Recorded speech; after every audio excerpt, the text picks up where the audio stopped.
Welcome everybody here tonight, and thank you for turning out. It's really important that we get as much feedback as we can as we move along with this very project.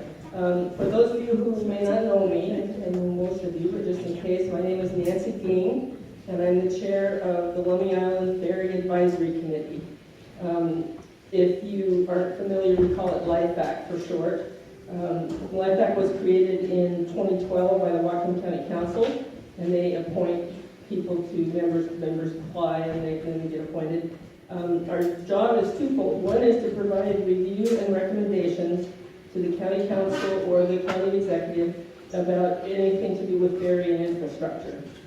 The second job is to be liaison between the community and the county as much as we can.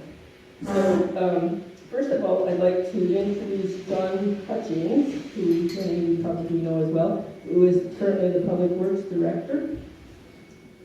Yeah, well, if you don't mind, I would certainly like to just thank everybody for that, including Jim. Hey, Jim, is this working?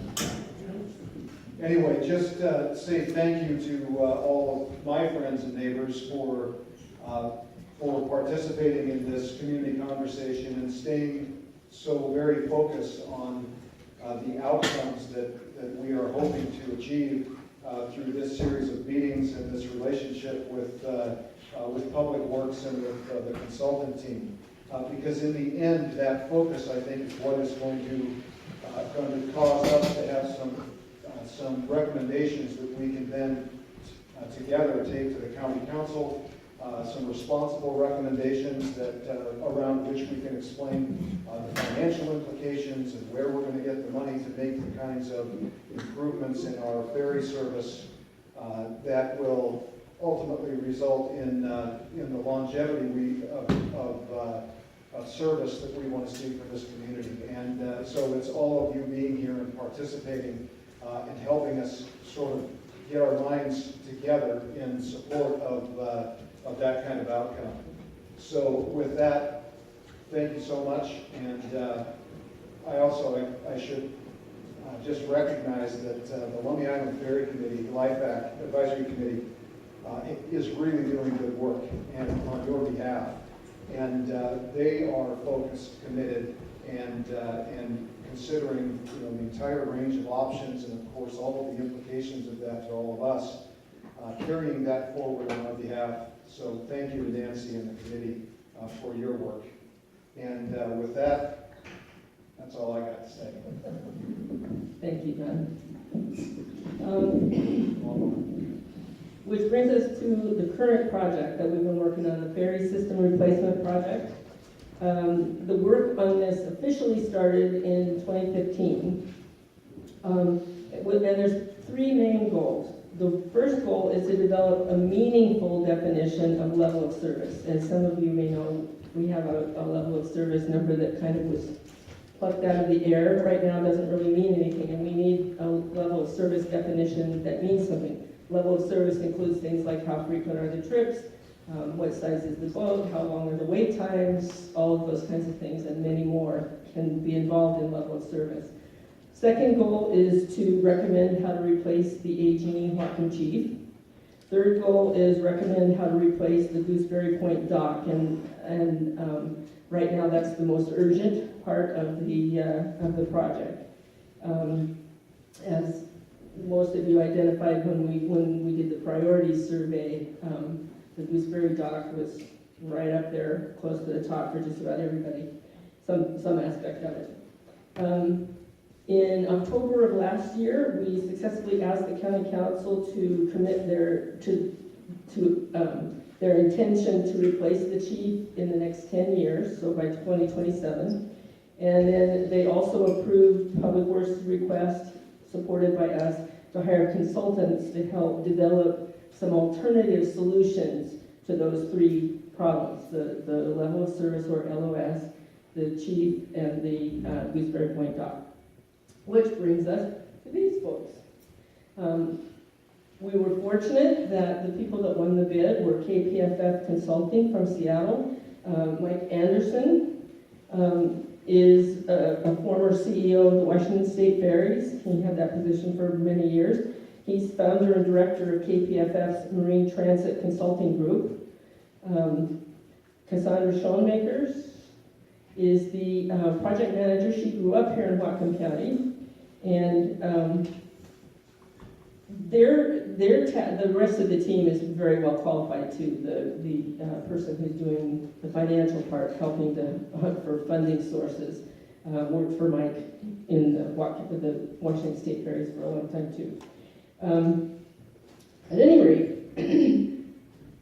we've done quite a bit of work already. LIFAC has monthly meetings. We've had an earlier public meeting in November where we talked about priorities of what needed to be improved and which things were the most important. We've done 2 surveys. One was on the priorities, and then the other one was this recent one last month, talking about demographics and like how many are retired versus commuting and that kind of thing, and also about wait times and what people felt about that. There's a handout at the back that I hope you'll pick up on your way out that tells how you can have input into the process. There's a bunch of different ways to do that. And it also has information about where you can see the results of those two questionnaires. So the information has been tremendously useful, and thank you to everybody who participated in that. Tonight's meeting is primarily informational. This is the first chance for KPFF to update us on the findings so far. There's still a lot of work to be done. For example, tonight there won't be much talk about costs. That'll be done at another meeting, which will probably be in May, early May or mid-May perhaps. And that's when we'll have the whole package of things together. So tonight is to just kind of bring you up to date on where they are so far. There will be a question and answer session right after the presentation that they do. Please hold your questions until then so that they can go through the presentation uninterrupted. Okay. With that, turn it over to... I'll get started. So I think everyone can hear me. I don't know if I want to use this so we can get started. So thank you, Nancy, and thanks for welcoming us into your community. We're excited to be here. We've got a lot to talk about tonight. I also want to introduce Kelly Leswing. She's part of our team at KPFF in Seattle.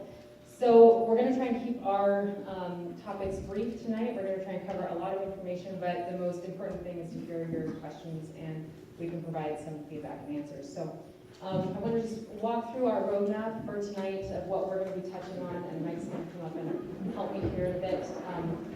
But first we're going to talk about the goals of the meeting. So like Nancy said, it's talking about what we've been working on, and it's really talking about level of service and what that means to you. Because level of service is a feeling, right? It's how you experience wait times right now. And how to measure that, it's going to be dependent on the size of the vessel and various elements of return on improvements. So that's the goal of the meeting, is to provide information and gather information from you in the question and answer section. The biggest topic we're going to talk about, like I mentioned, is level of service. So first of all, we're going to establish a baseline for what you experienced today in 2017. And then we're going to look at what that looks like with projected ridership. So that's looking at 2040 and estimated 2060 numbers. Then we're going to compare the level of service with 3 vessel replacement options, the sizes of vessels, and that's the 20 car at 28 foot and 34 car boat. And then we're going to summarize that and compare those options side by side and talk about cost and different elements of those vessels in very limited detail at this point, because we're going to have another meeting to talk about more specifics. And then Roland's going to come up and talk about Gooseberry Point site alternatives, which I know is our topic. And then we'll talk about the next steps in the project. So Mike, I'm going to play Van the White. Yeah. Turn things around. So level of service is 2 components, and it's capacity and frequency. And we're going to start by talking about vessel capacity. So the Wacom sheet has, according to standard vessel design footprint, which is an AEQ, an automobile equivalency, we use that standard footprint to estimate how many cars can actually fit on a boat, and use that as a design standard, a design guideline. And that's a standard that's been developed by Washington State Ferries. So here to talk about Washington State Ferries guidelines is Mike. So, I can probably go from here. So clearly, just to have a standard comparable design standard, you want to come up with sort of an average footprint of a vehicle. That's 18'6" long by 8'6" wide. Now that box, you can see these boxes on this diagram, they're touching each other. That's because it leaves, most cars are not quite that long, pickups are, but most cars are a little shorter than that. That's because it leaves a little room in the front and the back to get around. You have to open your doors, cars aren't 8'6" wide either. So you can open the doors and get out. It's a safety feature that you want to make to have some room for sort of evacuations and et cetera. So that standard's been set up. We know that the Wacom Chief sometimes holds more than 16 cars. Sometimes it holds 20. Sometimes it can even hold more than that. Sometimes it holds less than that. You got a big truck on there, or you've got a series of trucks.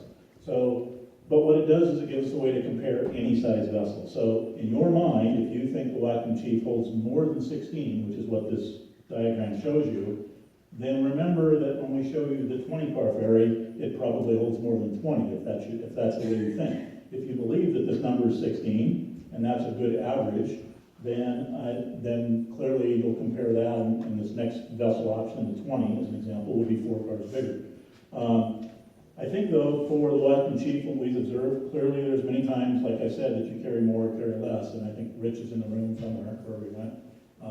Rich, does that seem like a reasonable number to you? It does to me, yeah, Mike. Okay. So hopefully that gives you some sense that everybody can kind of go, okay, I get it. You know, sometimes it's more, sometimes it's less, but as we compare each option, at least it gives you a baseline to start from. Yeah, this allows us to compare capacities across the board. So now we're going to look at capacities with these different vessel types. So here we've got the 20 car, the 28, and the 34. So you can see the layout, which allows, this footprint allows for space in between those cars, as Mike was mentioning. So you can open car doors, and you can move between those cars. And as you can see, this has straight line loading, so that would be a difference from what you have today with the Whatcom Chief that has curved loading. So we all have talked about capacity. Now let's talk about frequency and demand and capacity, because that's really what level of service is. It's demand and capacity. So we've got a lot of stuff going on this chart, and I'm going to run through a couple of elements right now about ridership. So we're looking at demand and capacity. Demand is ridership, and so as part of our work with the ferry replacement project for Long Island, we have had our ridership forecasters look at ridership out to 2040, and we've estimated out to 2060 to be able to plan for long term. You know, Whatcom Chief is, you know, it's quite an old boat. It's gone for a while. So when we're looking at a replacement boat, we want to think long term. So this is average projected demand over the course of a day, and it's broken down by 3-hour service windows. So we've got 2017, 2040, and 2060 in the darker gray. And what that's really showing us is, and this is Gooseberry Point to Long Island, so you know, clearly there's a curve, it trends, there's commuter ridership going from Gooseberry to Long Island. So then we've shown different capacities. So based on the 16-car boat, the Whatcom Chief, in that 3-hour period, we know it can make 8 round trips. And 8 trips with the 16 cars is a total capacity of 128 cars in that 3-hour window. Now you can see in the 2017 column that actually there's more demand than capacity, which you probably experience. You know, this is looking at the average demand over the weekday. So it's looking at Monday, Tuesday, Wednesday, Thursday, Friday. And in August, on Thursday nights or on Friday nights, you might be waiting, you know, 1 or 2 sailings, maybe up to 2 hours. So this is just looking at an average. Then we look at the next step up, which is the 20-car boat. That would be the replacement vessel. And that's also looking at 8 trips in that 3-hour window. And based on 20 cars, that's 20 cars per sailing, that's 160 cars in that 3-hour window. So it's in 2040, it's a little bit better, but it's similar to what you experience today. So your level of service would likely feel as it does today on that average day. Now it could be, like I said, it's average. So on those peak periods on Thursday evenings, it might feel a little bit worse. And maybe it's a little bit better on Monday nights or you know, Wednesday nights if it's light. Then we move into looking at the 28-car boat. Now, when you move more cars and when you have more capacity on the boat, it takes longer to load and unload that boat. So you can't make as many trips in that window of time. That's if you're moving the same amount of vehicles on either side. But we know that doesn't necessarily happen. So you can still make a faster round trip if there are less cars on one side than there are on the other. What this is showing is both high volumes on Lummi and Gooseberry Point. So when we look at the 28 car boat, we see that, you know, it captures most of the demand in the 2040 period. And then it's not so great in what we've estimated for 2030. And then moving to the 34 car boat, we see that, you know, again, you're moving more cars, so more time for loading and unloading. But keep in mind that you can still make those quicker turnarounds if you have less cars loading on one side than the other. So we're not suggesting that you have to modify your schedule right now. It's just saying that if you have high volumes on both sides, then you'll only be able to make, you know, a 30-minute round trip. So Mike, did you want to jump in with anything on that particular concept? Sure. So the first thing I want to say is, I mean, looking at this, I want you guys to understand that when you're looking at what the Whatcom Chief capacity currently is, and it's showing 8 round trips, and we're trying to focus in on just this 4 to 7 time period, because that's sort of the peak time period when you're traveling home in the afternoon. And obviously, it has the highest demand, so that's the one that we're really designing to.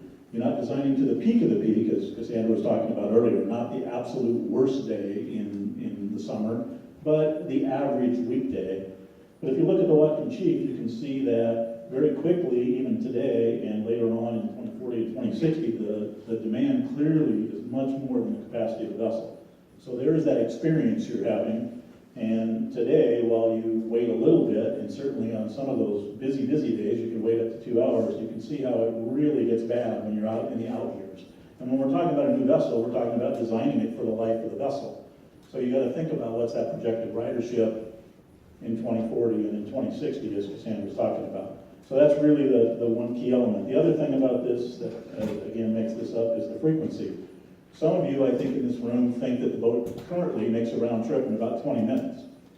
Sometimes it does, but it's not sustainable. It's not sustainable over the course of a longer period of time, like a 3-hour window or even longer.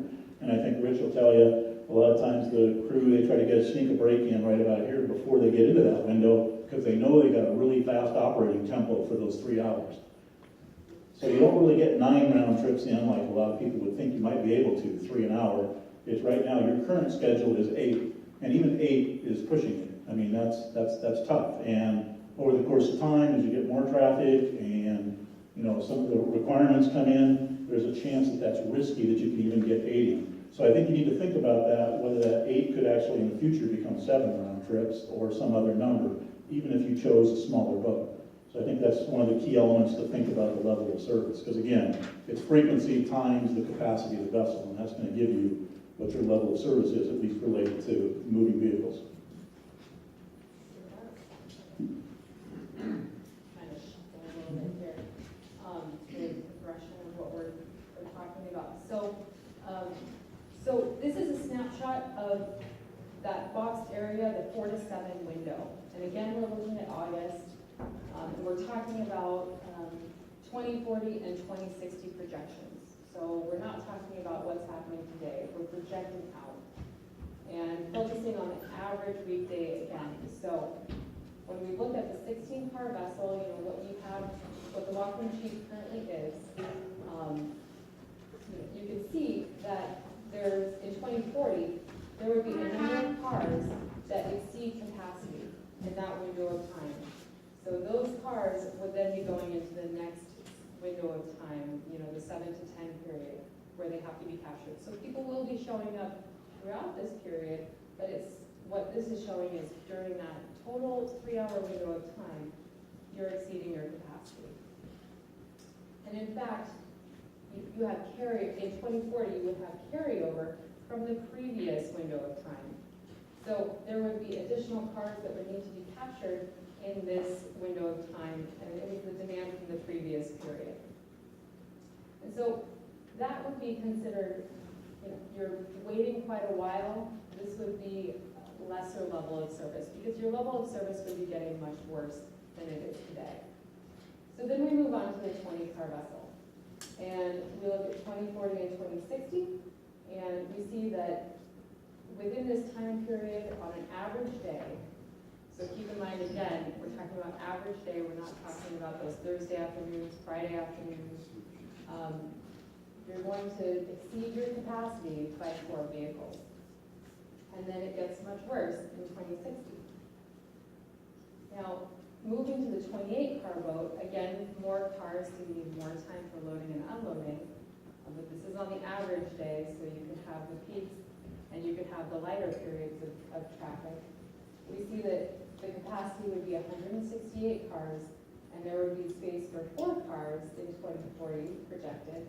And estimated in 2060, there would be an additional 28 cars that would be wanting to take the ferry at that time.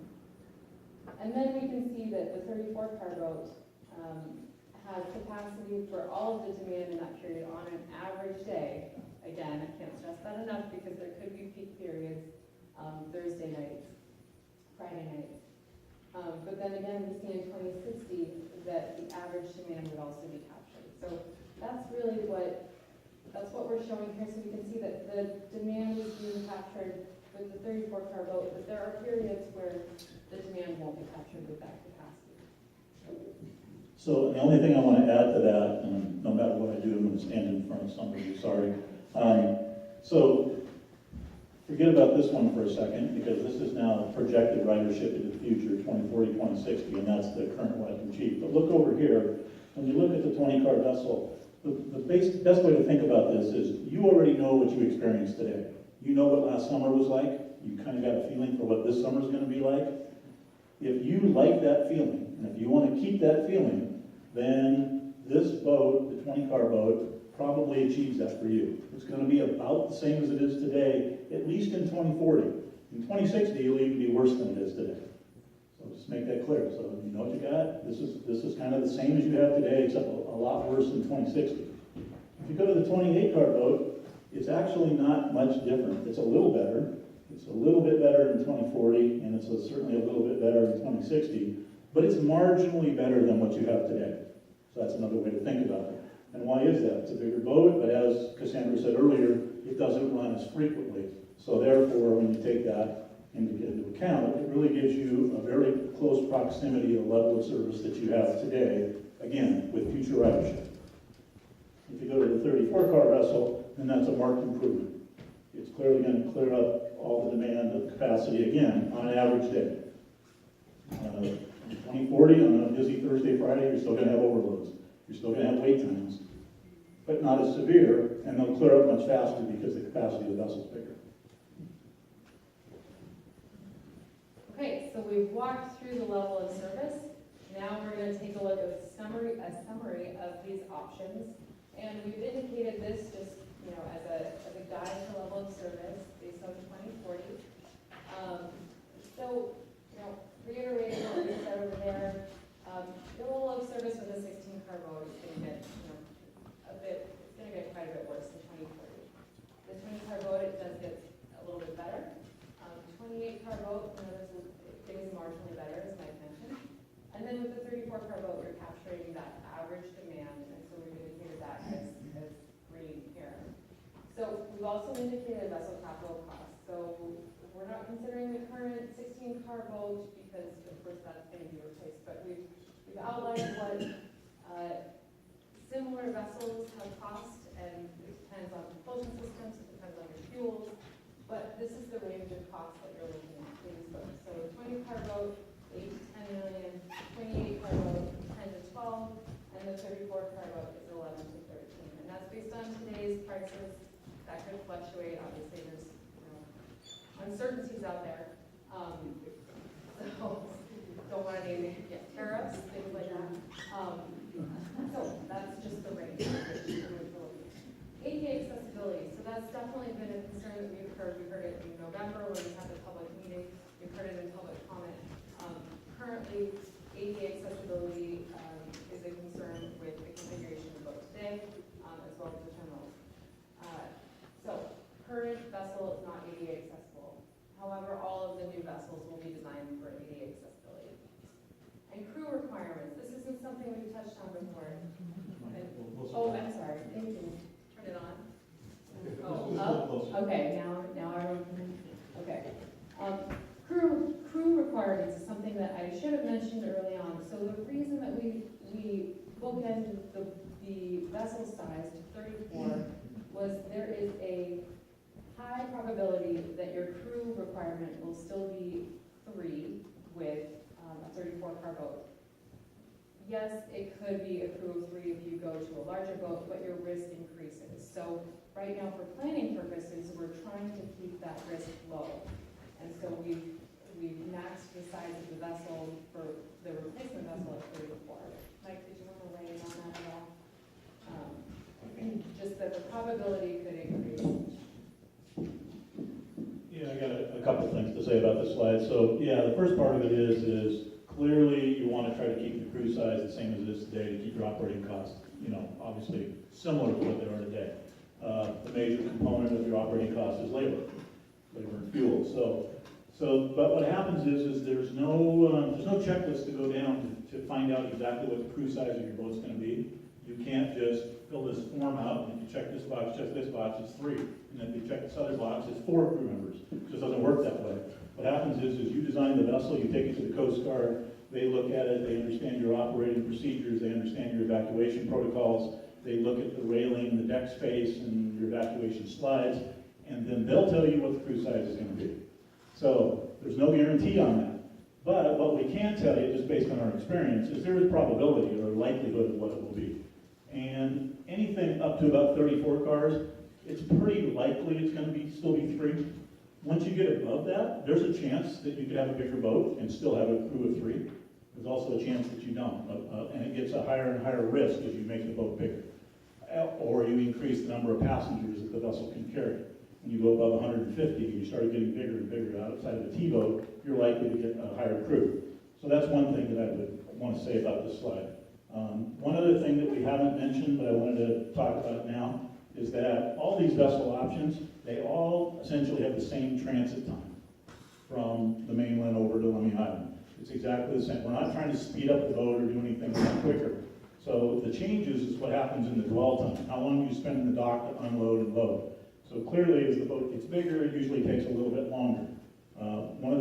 All 3 of these options, the 20, 28, 34, we're not into the vessel design yet, but we anticipate, or our goal is to make sure that they have sort of straight lane loading and unloading, that you don't have to curve around like you do in the Waikiki. So that should speed up the time in there. So that's why we're not anticipating that it's longer just because it's a little bit bigger boat. The other thing is there can be improvements at the terminal. And whether that is double lane loading instead of single lane loading, whether that is getting the walk-on passengers and bicycles closer to the boat, so when it's time to load, it takes less time for them to get on and off, so you can spend more time loading the vehicles. So those are all improvements that can be done that can minimize that dwell time, because that's the only chance you have to sort of make up time or not increase your time of your turnaround, because you're really not going to pick it up in the transit time across on the water. It's just not going to happen. Yeah, okay. So that was a great summary, and now we're going to turn it over to Roland to talk about Gooseberry Point site alternatives.